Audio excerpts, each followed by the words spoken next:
Kemana?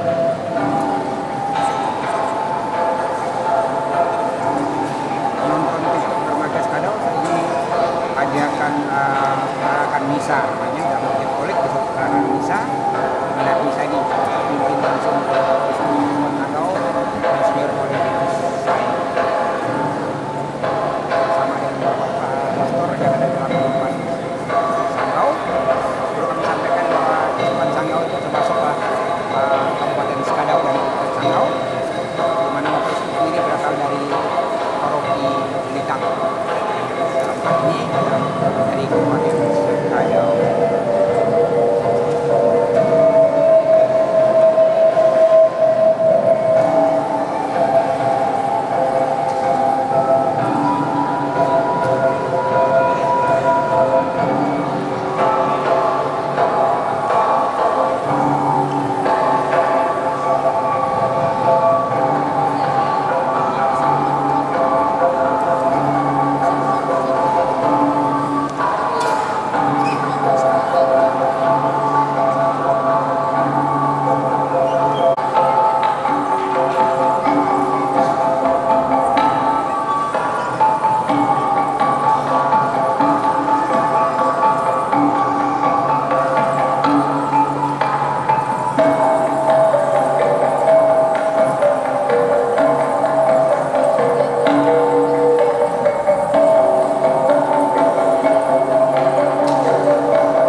Saudara dan frater dan Bapak Ibu, saudara-saudara sekalian.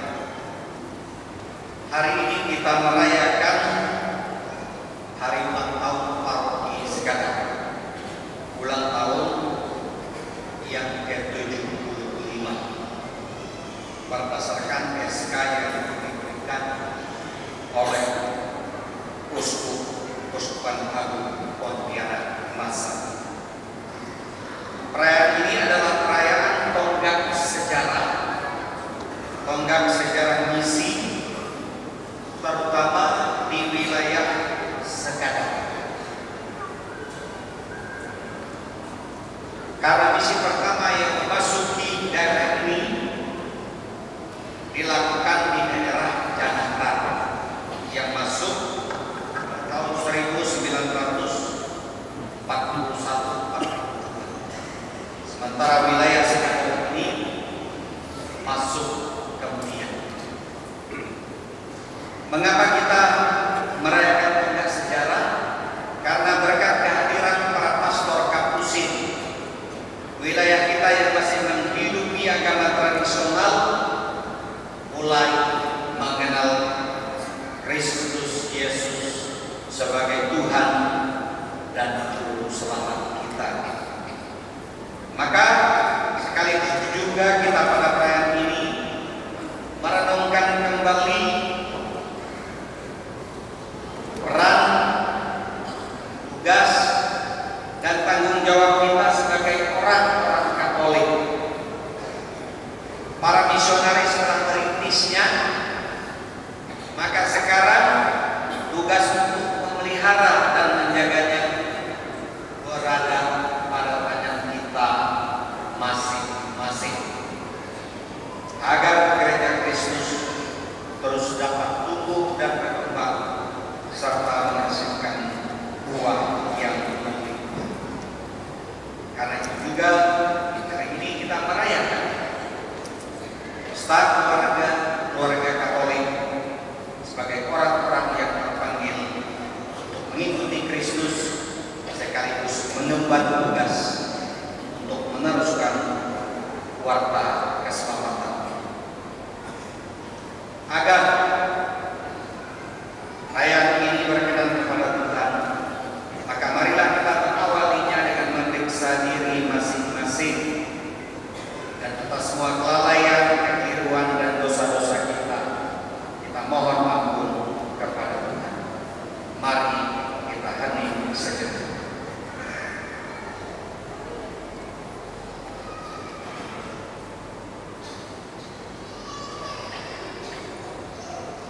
Sebagai ungkapan sesal dan niat bertobat, marilah kita mengakukan dosa-dosa kita. Saya mengaku kepada Allah yang Maha Kuasa dan kepada saudara sekalian bahwa saya berdosa dengan pikiran dan perkataan, dengan perbuatan dan lain. Saya berdosa, saya sungguh berdosa. Oleh sebab itu saya mohon kepada Sang Kawan Maria, kepada para malaikat dan orang kudus, dan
Marilah kita berdoa.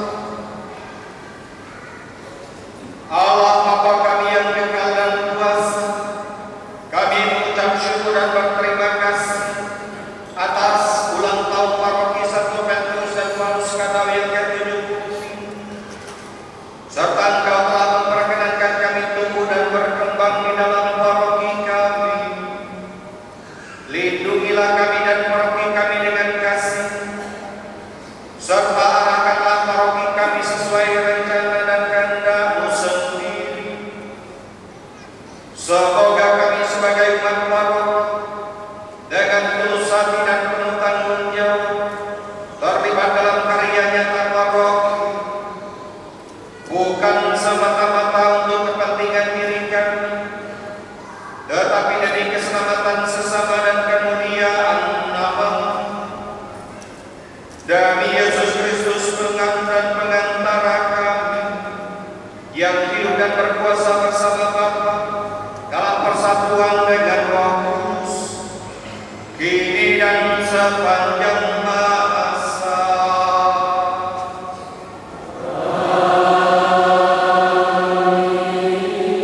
Marilah kita membuka hati untuk mendengarkan sabda Tuhan.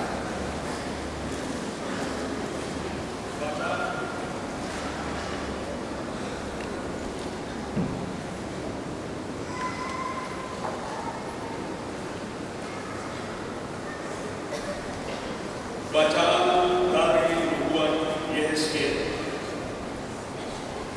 Sekali peristiwa, aku dibawa malaikat Tuhan ke gerbang bait suci, dan sungguh ada air keluar dari bawah gerbang ambang pintu bait suci, mengalir menuju pintu, sebab bait suci itu juga menghadap ke timur.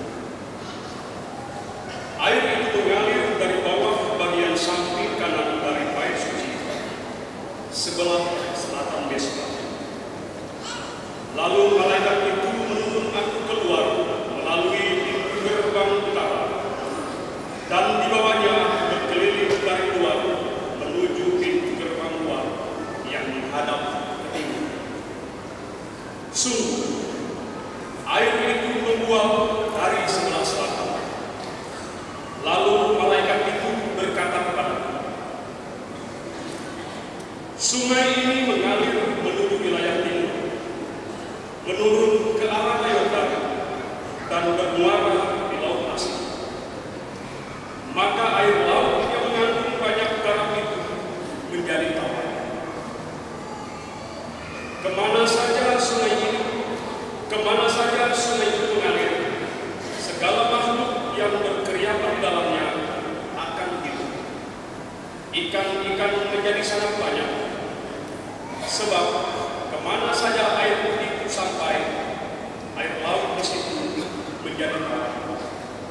Dan kemana saja sungai itu mengalir, semua yang ada di sana hidup.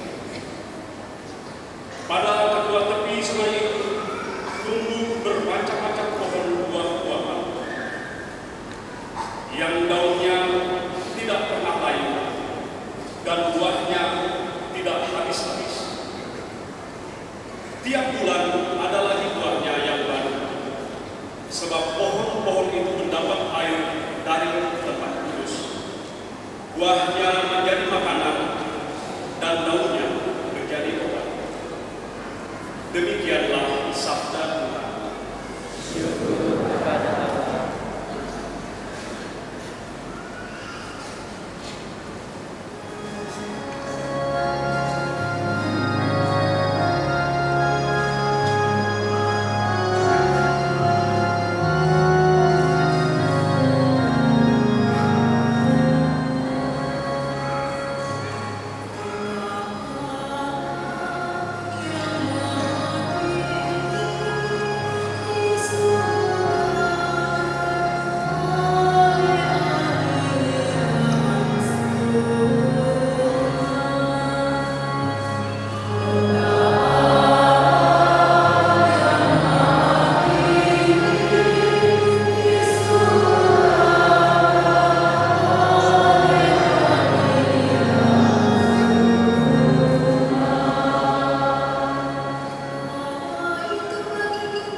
Korintus.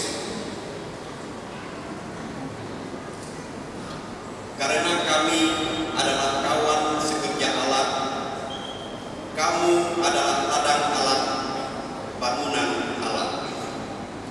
Sesuai dengan kasih karunia Allah yang dianugerahkan kepadaku, aku sebagai seorang ahli bangunan yang cakap telah meletakkan dasar, dan orang lain membangun terus di atasnya. Tetapi tiap-tiap orang harus memperhatikan bagaimana ia harus membangun di atasnya. Karena tidak ada seorang pun yang dapat meletakkan dasar lain daripada dasar yang telah diletakkan, yaitu Yesus Kristus. Tidak tahukah kamu bahwa kamu adalah bait Allah dan bahwa Roh Allah diam di dalam kamu? Jika ada orang yang membinasakan bait Allah, maka Allah akan membinasakan dia. Sebab bait Allah adalah kudus, dan bait Allah itu adalah kamu. Demikianlah sabda Tuhan.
Ketika hari raya Paskah orang Yahudi sudah dekat, Yesus berangkat ke Yerusalem.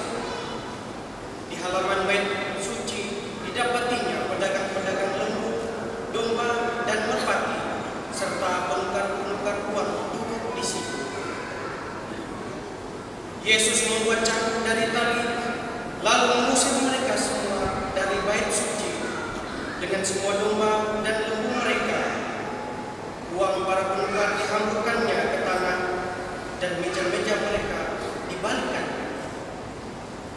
Kepada pedagang-pedagang merpati, ia berkata, "Ambillah semua ini dari sini. Jangan kalian membuat rumah Bapakku menjadi tempat berjualan." Lalu teringatlah murid-murid Yesus bahwa ada tertulis, "Cinta untuk rumahmu akan menghanguskan aku." Tetapi para pemuka Yahudi menantang Yesus, katanya, "Tanda apakah yang dapat engkau tunjukkan kepada kami bahwa engkau berhak bertindak demikian?" Jawab Yesus kepada mereka, "Runtuhkanlah bait suci ini, dan dalam 3 hari aku akan mendirikannya kembali." Lalu kata orang Yahudi kepadanya, 46 tahun orang mendirikan bait suci ini, dan engkau dapat membangunkannya dalam 3 hari?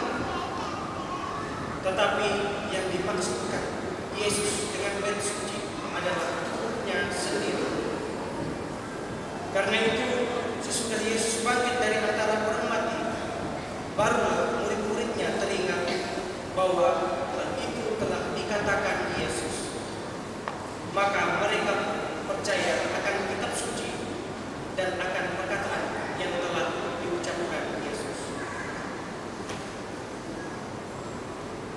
Demikianlah sabda Tuhan.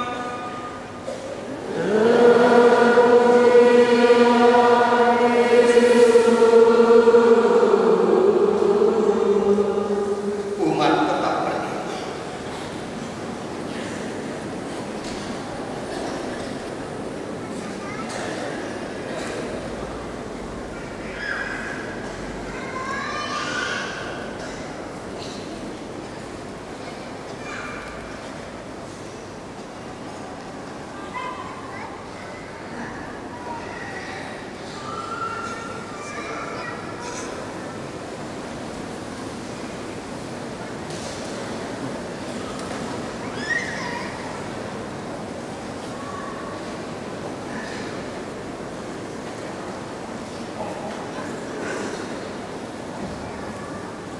Bapak, Ibu, saudara-saudari yang dikasihi Tuhan,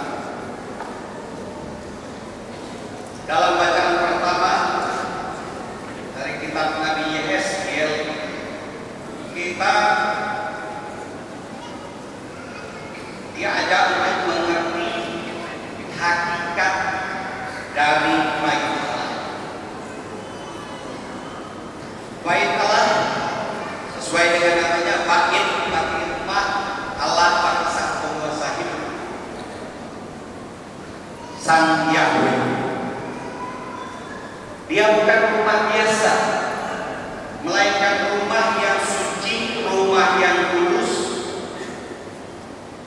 tempat manusia dan Tuhan secara khusus bertemu. Jadi disebut rumah Tuhan karena dengan rumah itu Tuhan melawat kita, Tuhan menjumpai kita, Tuhan berbicara kepada kita melalui orang-orang yang dikhususkannya. Dalam tradisi Yahudi Ibrani, orang-orang yang dikhususkan tiada lain adalah kaum umat. Karena itu sikap yang ada atau sikap yang harus dilakukan oleh umat berbeda dari sikap yang dia lakukan di rumahnya, di gedung-gedung.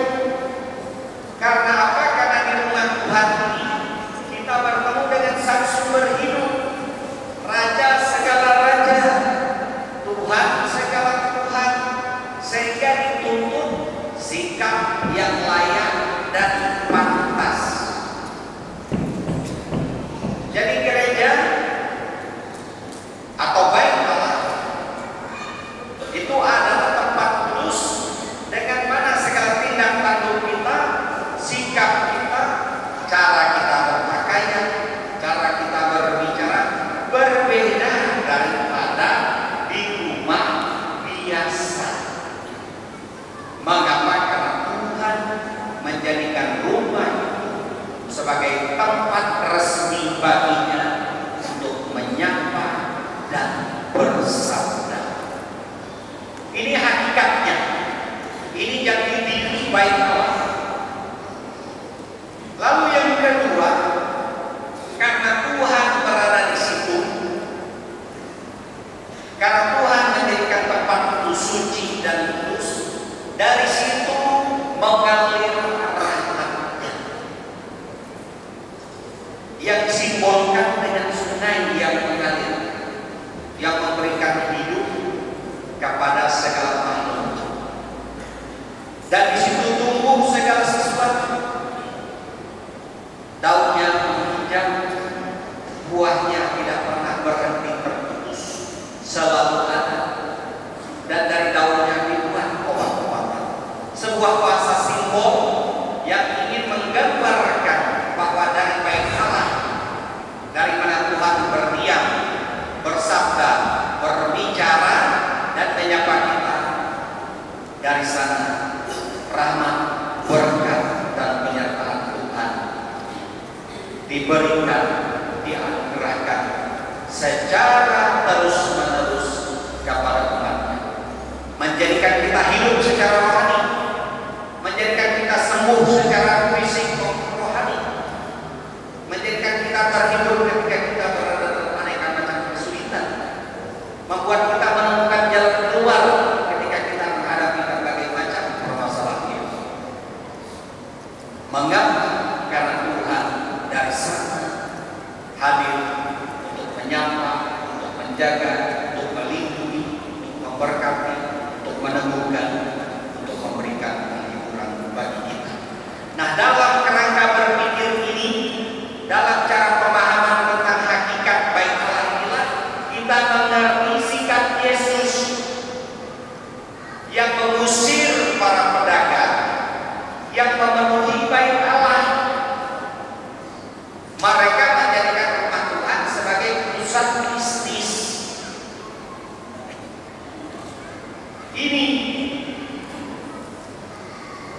Ini seharusnya bait Allah itu menjadi tempat untuk sembahyang, tempat untuk memuji Tuhan, Tuhan untuk bertemu dengannya.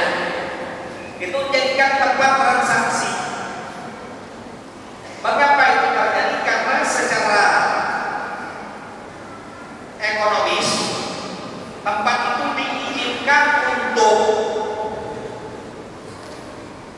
umat Allah, umat Yahudi, bangsa Ibrani yang datang dari jauh, yang tidak perlu membawa kambing domba, ulu merpati dan tempat asalnya, untuk membeli di situ disediakan tempat. Itu asal usulnya kan. Karena kalau mereka bawa kambing domba, sapi, kambing, merpati dan tempatnya ketika mereka berziarah ke bait Allah di Yerusalem itu terlalu sulit Bapak. Maka diizinkanlah disediakan tempat agar mereka dari jauh tinggal bawa duit, oke beli di situ. Dalam kenyataannya niat baik itu disalahgunakan dan dijadikan tempat untuk berdagang. Maka Yesus marah, kalian menjadikan rumah Bapakku sebagai tempat untuk berdagang. Inilah latar belakangnya. Karena bukan lagi menjadi tempat bertemu dengan Tuhan, bukan lagi tempat untuk bertemu, mendengar suaranya. Di situ orientasi utama, tujuan utamanya adalah tujuannya mendapat keuntungan. Kalau begitu apa bedanya bait Allah dengan pasar? Lalu yang ketiga, dengan sabdanya dalam Injil, rombaklah bait Allah ini dan dalam 3 hari aku akan membangunkannya. Yesus mengubah, menyempurnakan arti bait Tuhan. Rumah Tuhan, rumah Yahweh itu disempurnakannya.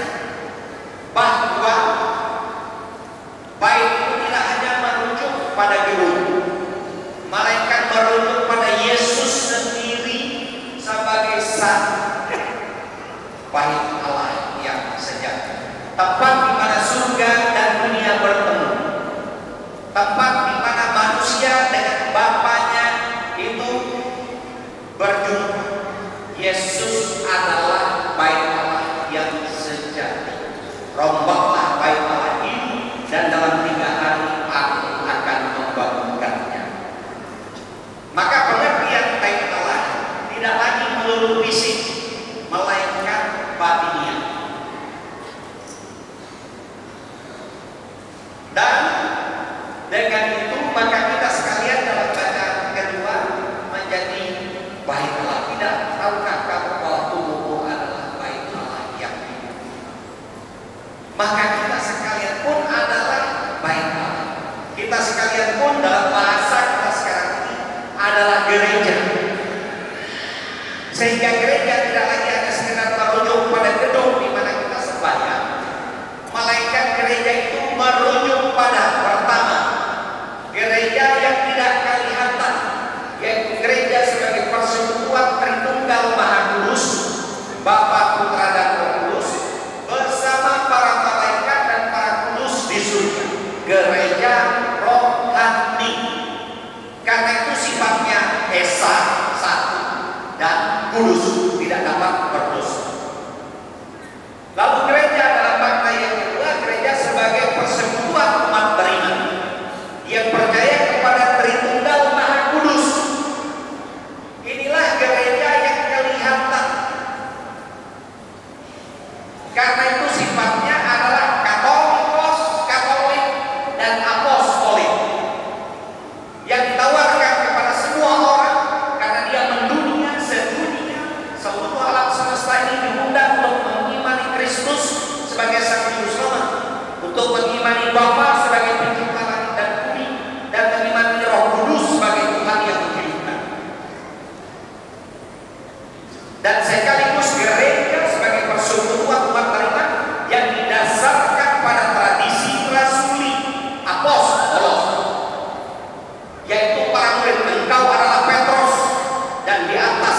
tahun ini, batu karang ini, aku akan mendirikan jemaatku dan alam maut tidak akan menguasai.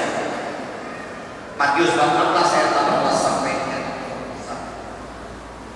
Bapak Ibu saudara-saudari sekalian, kalau hakikat gereja itu yang pertama-tama adalah persekutuan Tritunggal Maha Kudus, gereja rohani, gereja tidak kelihatan, dan persekutuan umat beriman yang percaya kepada Kristus, maka hari ini kita merayakan apa?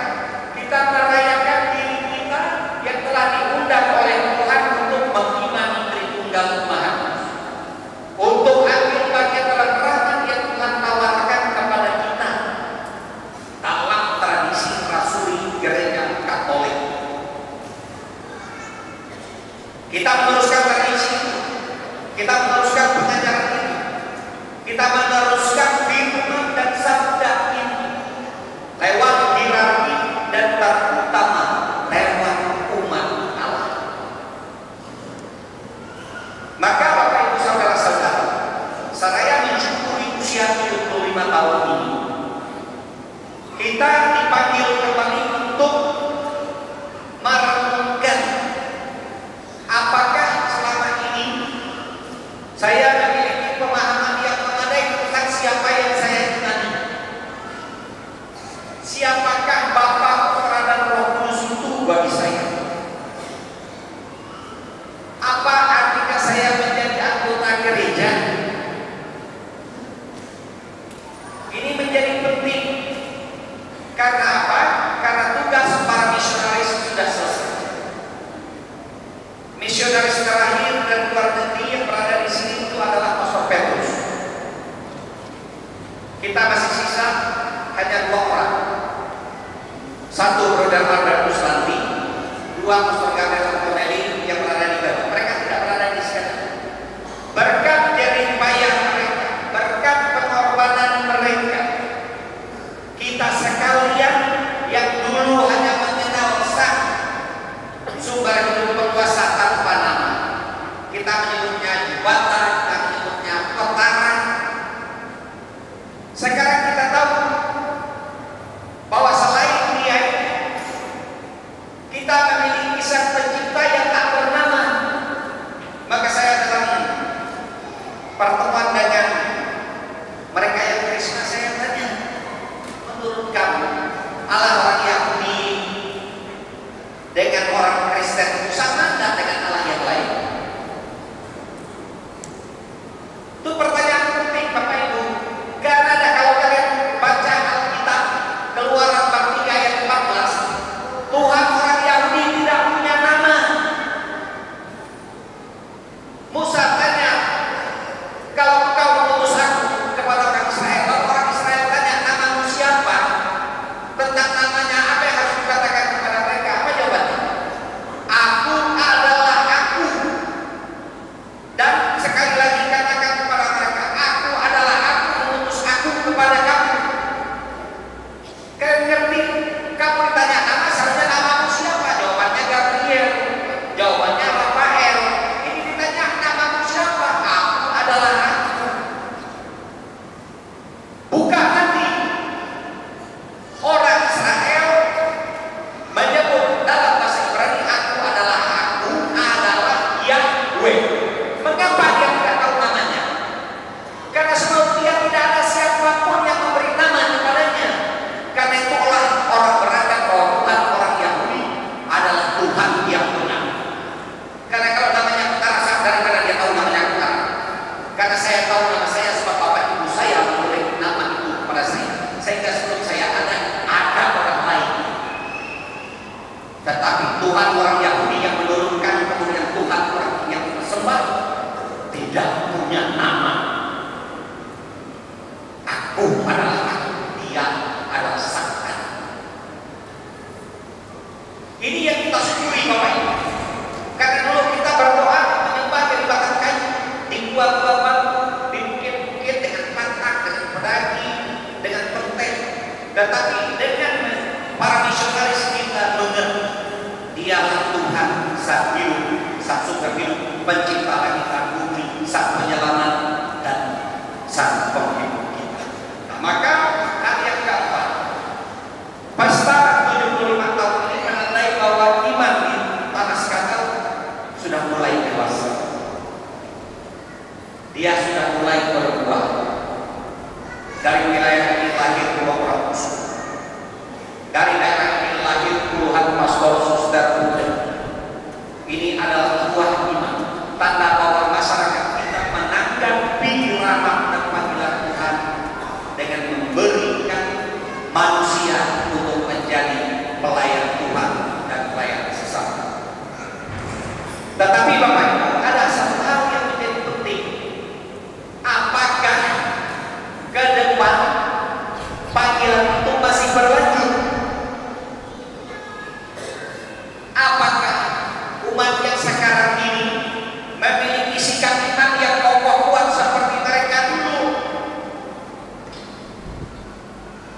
bukan sebagai tempat transit untuk tidur. Datanglah ke sini Anda untuk mensyukuri semua pemberian yang Tuhan anugerahkan kepada Anda. Pergilah ke tempat ini untuk Anda berjumpa dengan Tuhan, terutama bila Anda memiliki masalah. Dia pasti akan menolong Anda.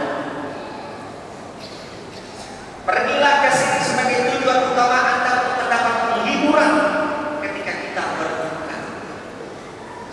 Dengan kata lain, mari kita perlakukan rumah Tuhan sebagai tempat di mana kita secara pribadi maupun bersama mendengar suaranya, menanggapi panggilannya, dan mengemban tanggung jawab. Lalu yang kedua, pesan yang bisa kita dapat dari ayat 75 tahun ini, bahwa hidup mati paroki Skadau bergantung pada kerjasama antara para imam dan umat. Jumlah pastor terbatas, jumlah suster bunda terbatas. Maka dalam semangat Konsili Vatikan kedua, saya ingin agar umat Katolik di paroki Skadau mulai dari hari ini harus terlibat dalam karya hidup menggereja. Dan untuk itu, agar tanggung jawab itu bisa muncul, bisa timbul, bisa ada dalam hati, Anda harus mulai pengajaran iman dari keluarga-keluarga Anda. Jadikanlah keluarga kita sebagai gereja-gereja kecil. Dari mana anak mulai mengenal iman? Karena kalau sudah tua, sudah besar, terlambat. Lalu yang ketiga, saya ingin agar umat di Skadau terus-menerus memupuk semangat kerjasama, semangat saling peduli, semangat saling menolong. Semangat itu sudah hidup, semangat itu tumbuh dan berkembang dengan baik di Skadau ini. Dan saya harap jangan sampai itu dilemahkan oleh perkembangan ilmu pengetahuan dan teknologi yang menjadikan kita ini semakin memikirkan diri sendiri, semakin mementingkan kepentingan sendiri dan lain sebagainya. Kita harus meneruskan semangat peduli Tuhan dalam kebersamaan. Propesiat, Tuhan memberkati kita.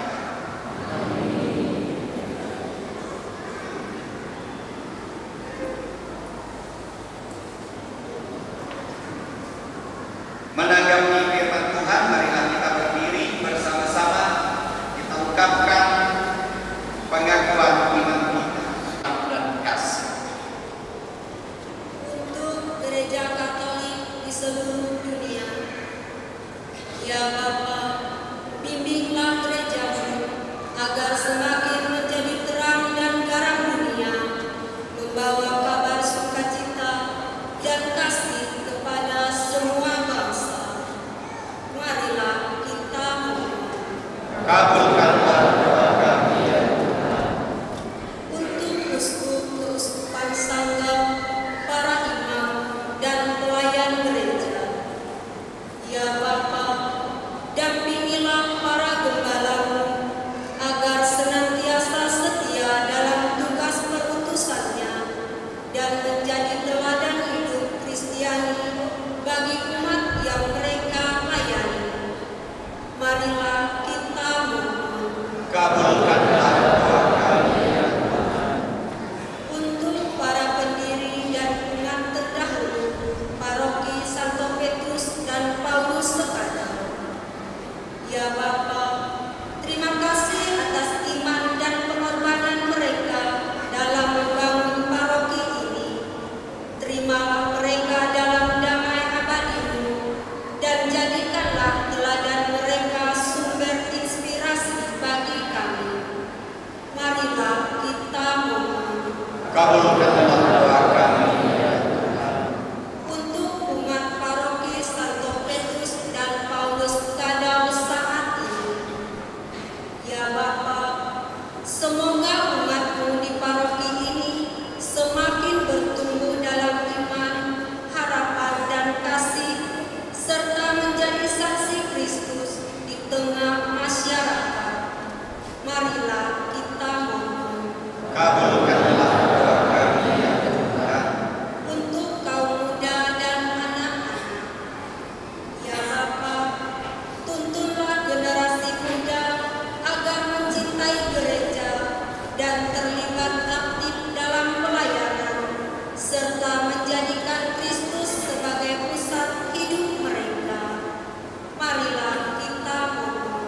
Kabulkanlah doa kami ya Tuhan.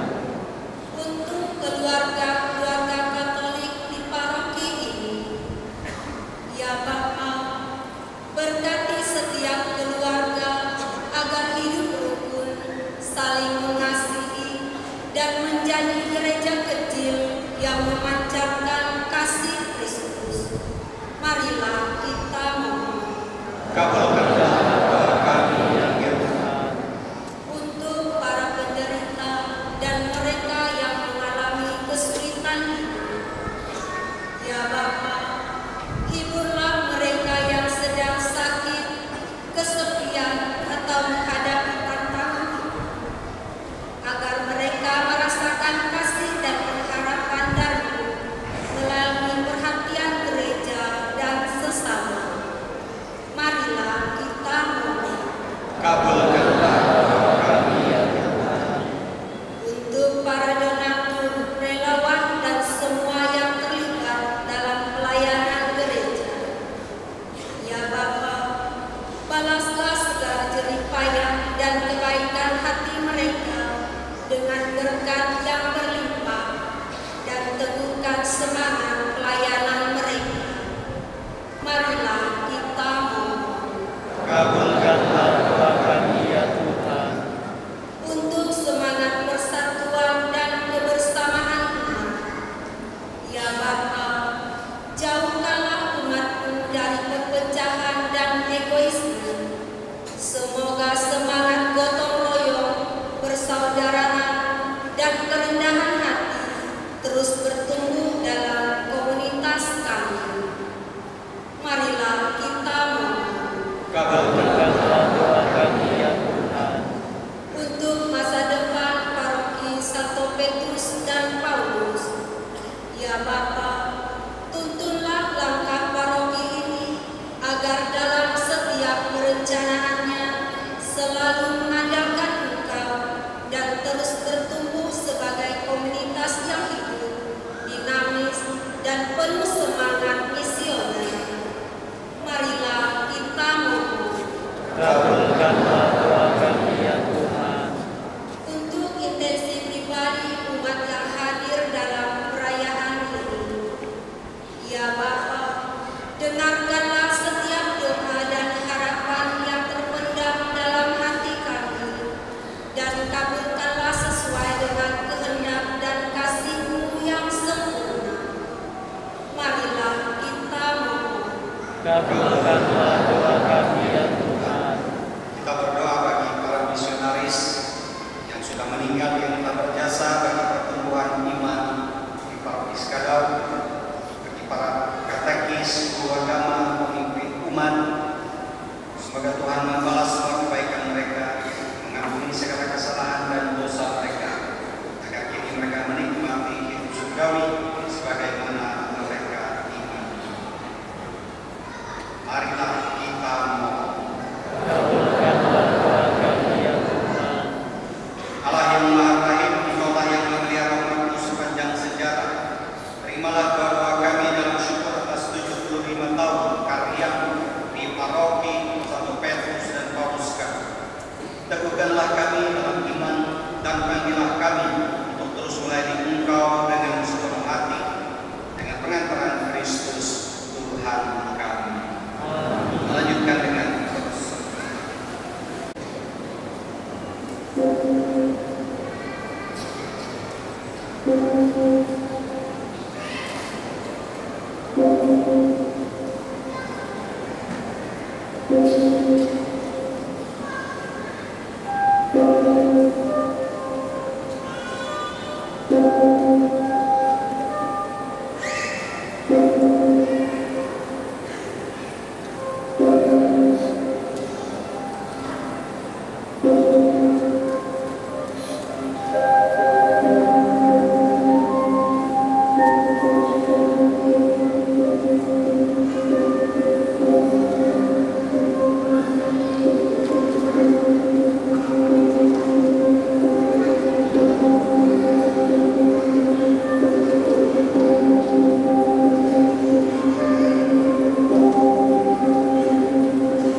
Kami mohon, semoga dengan mengambil bagian dalam sakramen Engkau menjadikan kami kaisar rahmat dan memperkenankan kami memasuki kediaman-Mu yang mulia dengan pengantaran Kristus Tuhan kami yang hidup dan berkuasa